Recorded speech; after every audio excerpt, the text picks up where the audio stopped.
Fala pessoal, aqui é o Eliel e nesse vídeo eu quero conversar com você sobre algo que eu comentei no meu Instagram. Aí um grande amigo do mundo canino veio, a gente conversou sobre esse tema, que é sobre o seguinte, sobre os períodos de correções. Aconteceu o seguinte, uma pessoa mandou para mim uma pergunta assim, Eliel, como desenvolver o foco no meu cachorro? E geralmente quando perguntam sobre foco, não tem a ver com foco de verdade. Eu até chamei ele e falei, olha, por que você quer desenvolver o foco? Aí ele me falou assim, então, eu quero desenvolver o foco porque o meu cão ele é reativo na rua. Pausa para explicar. Nesse contexto, cão reativo é cão que late para outros cães, quer morder outros cães, quer atacar outras pessoas. Esse é o cenário desse cão reativo. Olhando o cão, uns 14 quilos. Aí ele falou o seguinte, eu contratei um adestrador e ele falou que para mim que eu tenho que trabalhar o foco do meu cão. Ele pagou uma consultoria comportamental.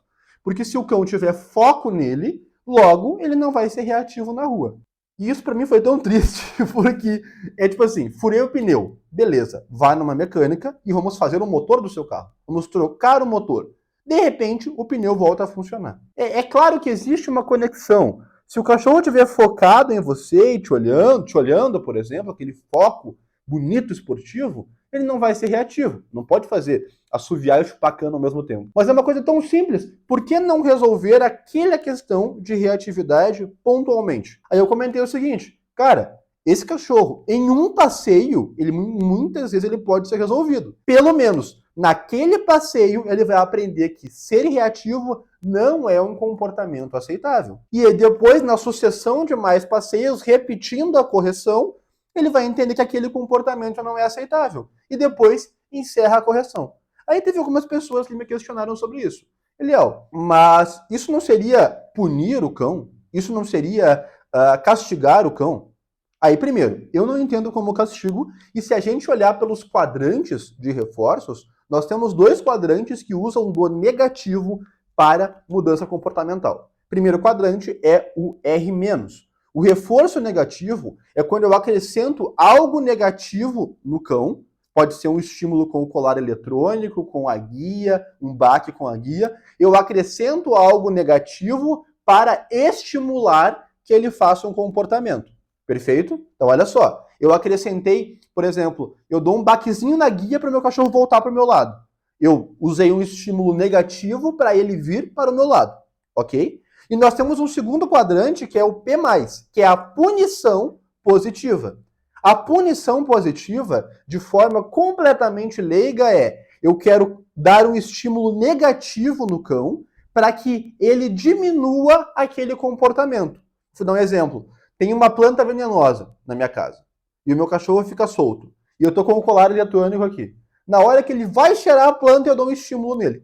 Eu quero criar uma associação que aquela planta gera um estímulo negativo. Criar um pequeno trauma no cão, para que aquele comportamento não seja mais repetido.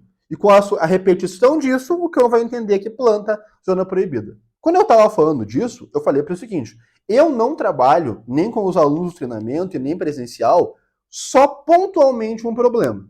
Porque uma vez que eu resolvo um problema, outros problemas vão surgir. Com certeza.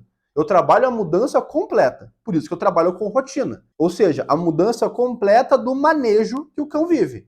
Para mudar o manejo dele, nós precisamos analisar o ambiente que ele vive. E também o temperamento do cão. E por último, mas não menos importante, o temperamento do dono do cão.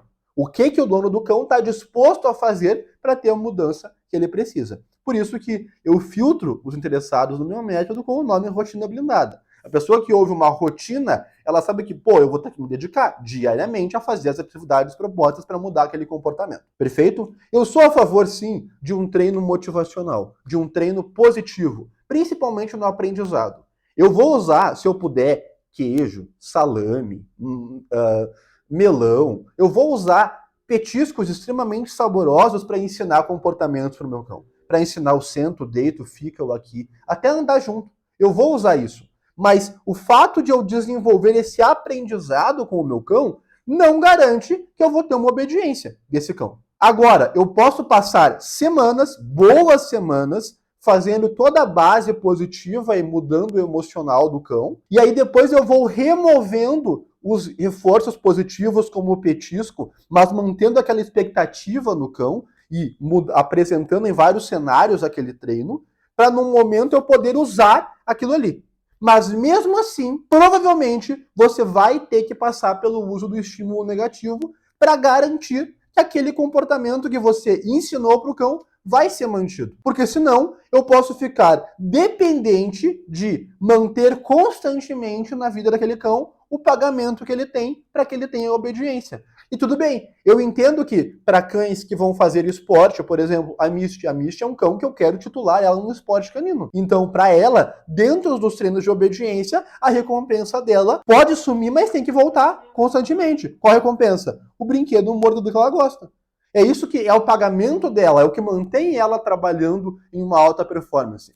E a obediência de alta performance, sim, tem que manter comida nos treinamentos, tem que manter a bola, tem que manter um mordedor. Por quê? A obediência de alta performance é um boxeador que está treinando constantemente para lutas, para as provas que ele vai competir. A obediência doméstica é um boxeador que fez aulas de boxe, aprendeu e depois vai virar o segurança de bar, que vai usar o que ele sabe ali um pouquinho por dia, mas a própria rotina vai manter esse comportamento. Mas aí entra numa questão seguinte, não é porque o cão aprendeu que ele vai obedecer. E eu entendo que alguns cães, e se eu manter por um longo período a recompensa, se eu criar um emocional forte no cão, se eu manter a expectativa do cão lá em cima, eu posso usar um mínimo de estímulo negativo. Eu entendo isso. Agora, o que eu acredito? Que eu preciso avaliar o cão e o dono. Porque se em um passeio, eu usando estímulo negativo, um cachorro de 14 quilos, se em um passeio eu posso mudar aquele comportamento dele,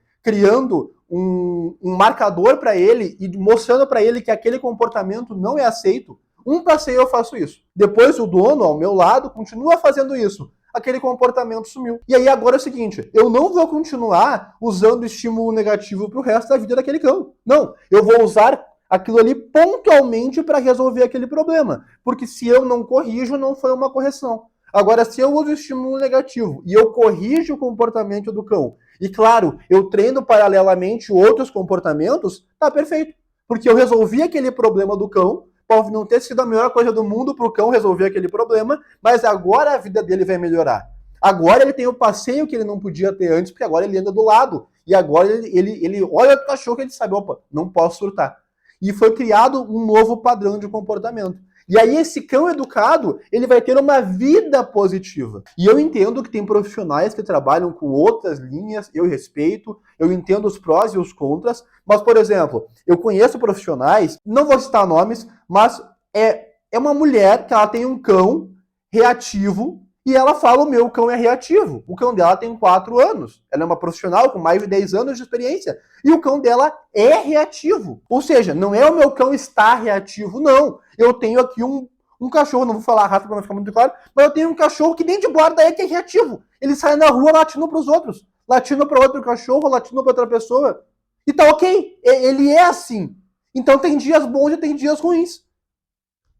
Então o adestramento ele é limitado. Eu não consigo pegar aquele comportamento daquele cachorro e quebrar aquele comportamento e construir outro. É isso que me indigna. Claro que eu entendo que todo profissional sério do mundo canino vai falar que não existe treinamento, adestramento sério de cães sem o uso do estímulo negativo. É claro que qualquer pessoa que goste de cachorro e goste de treinar vai fazer uma base positiva, vai usar o positivo, mas se eu parei agora para resolver aquele comportamento, eu vou resolver aquele comportamento e o cão vai voltar e vai estar resolvido na maioria dos cenários. Nem que a gente saia de focinheira, ele volta e ele está resolvido. Então, espero que eu consegui explicar mais ou menos para vocês o meu ponto de vista, que é o seguinte, ok, eu entendo o uso do estímulo positivo no treinamento, eu gosto de usar, mas eu quero uma vida positiva para esse cão. E eu vou treinar esse cão para resolver os problemas dele e para harmonizar esse cão com a família, para que depois sumam as correções e ele possa viver tranquilamente com essa família pelos próximos 5, 10, 15 anos que esse cão for viver. Então, espero que vocês tenham entendido. Um forte abraço para você, curta o vídeo, se inscreva no canal e até mais.